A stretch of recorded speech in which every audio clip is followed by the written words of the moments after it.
I'm saying you look at the Philadelphia Eagles, their offense is incredibly potent with the addition of Saquon Barkley. I don't think you can summarily dismiss it because they were just in the Super Bowl a couple of years ago, and we saw how Hurts performed in that game against Patrick Mahomes. I would take that into consideration, and I would not shove aside the Philadelphia Eagles and Jalen Hurts so easily. They got a bitter taste in their mouth. They made good moves. Barkley will be motivated. Dotson will help the receiving core.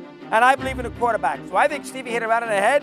I think Hurts is going to have a big year. It's not a difficult conference. So I'm with Steve. I think Philadelphia's got a heck of a chance to return to a Super Bowl. Last week in Sao Paulo, Brazil, Nick Sirianni and his team put out a statement to the rest of the league. The Philadelphia Eagles are back. Now look, last season the Eagles completely fell off a cliff, losing 5 of their last 6 regular season games before crashing out of the playoffs in the wild card round in a brutal loss in Tampa Bay. As a result, many had serious questions about this Eagles team and whether or not this horrendous run of form would carry into 2024. But last week, they looked much more like the team that made the Super Bowl just 2 seasons ago, defeating one of the NFC's most hyped teams in the Green Bay Packers. This was a huge relief for Nick Sirianni, who was under immense pressure after the team's collapse last season. Talking with people who have a close eye on the coaching carousel, some people already have Philadelphia circled as an opening for next season if the Eagles don't have a very successful season. So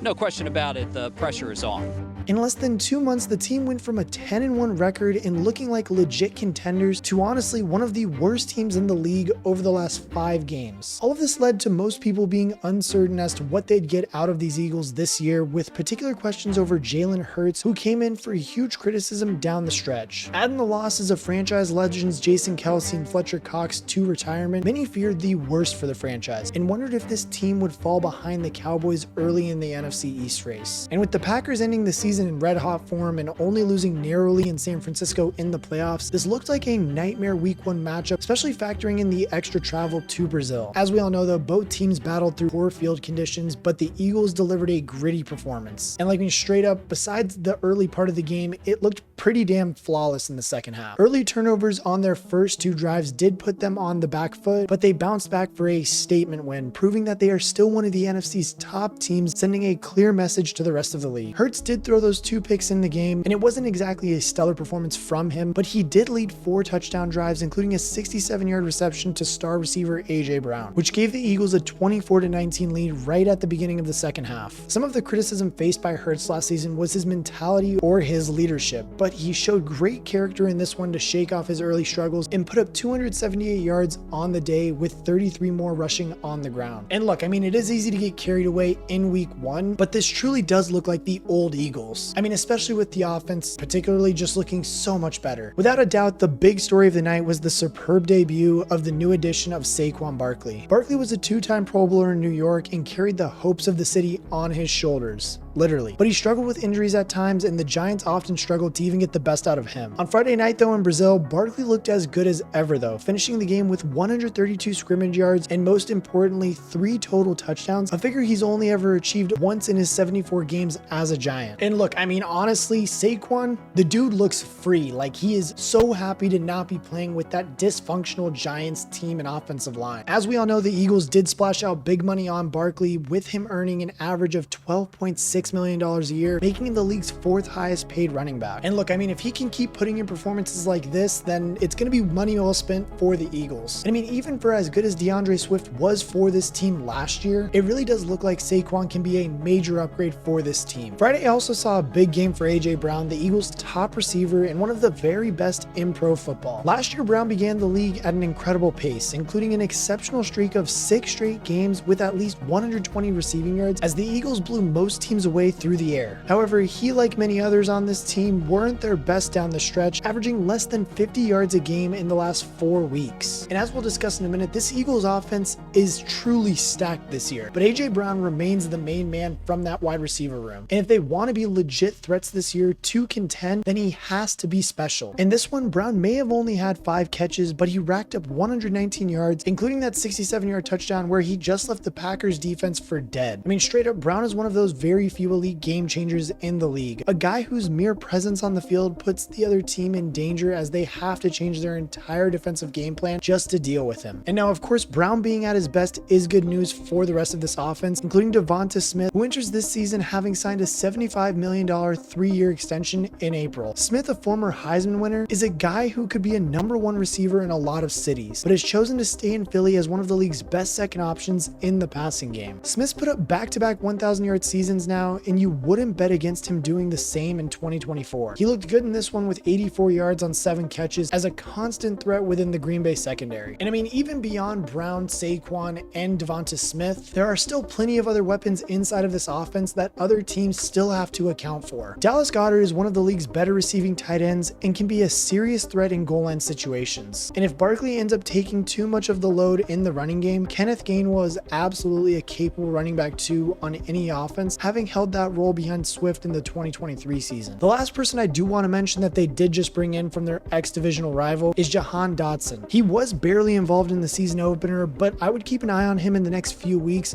once he adapts to a new system and his new team works out how to best utilize him. Having said all of this though, the offense in 2023 wasn't really the problem. It was on the defensive side of the ball that needed a lot of help. I mean, they were ranked as the league's 3rd worst scoring unit, behind only Washington and Arizona, who beat them in the final week of the season last year. Unsurprisingly, defensive coordinator Sean Desai was shown the door after 1 season in the post, after presiding over a pretty shocking drop-off from 8th to 30th in scoring defense in the span of just 12 months. Desai's replacement is Vic Fangio, who had a rough time as a head coach in Denver from 2019 to 2021. However, Fangio is a highly regarded defensive coordinator and now holds that position at a 7th different team, having first been an NFL defensive coordinator for the Panthers back in 1995. And obviously, for Fangio to rebuild this defense, it was a pretty tall task that he did have to do, but I mean, he's managed pretty well, and especially with some of the signings we're going to go over, and even with how they did perform in Friday's game, has helped with some of the defensive woes of the Eagles. One of the more interesting signings was the return of former Eagles safety CJ Gardner-Johnson after he'd just been an injury-plagued 2023 season in Detroit. Gardner-Johnson is one of the league's most brash, outspoken trash talkers, a reputation he earned in his 3 years with the New Orleans Saints, as well as his successful season in 2022 with Philadelphia. Indeed, one group who bore the brunt of his big mouth was Philly fans themselves, who he went off on in a live stream last summer, describing them as obnoxious and saying that he just couldn't stand them. However, a 3-year, $27 million contract was clearly enough to tempt him back after issuing an apology to Eagle fans along the way. As I said though, Gardner-Johnson did struggle in his debut, including one play in particular which saw him sent the wrong way by Packers wideout Jaden Reed, resulting in a 70-yard touchdown. But he wasn't the only new Eagle to struggle in week 1. In the offseason, the biggest signing they made was on an ex-New York Jets defensive end, Bryce Huff, who cost $51 million over 3 years. Huff had been impactful in his time in New York and has been brought in effectively to replace Hassan Reddick, who was an all-pro on the Eagles with a 16-sack season in 2022. Huff did have a tough night in Brazil, struggling to even generate really any pressure on the quarterback, but it seems that Fangio and Sirianni aren't really concerned about these struggles that he did have. Fangio in particular has described Huff as a work in progress and seems confident that he and Gardner-Johnson will be key players once they adapt to the scheme in Philly. One of the real stars of Friday night though was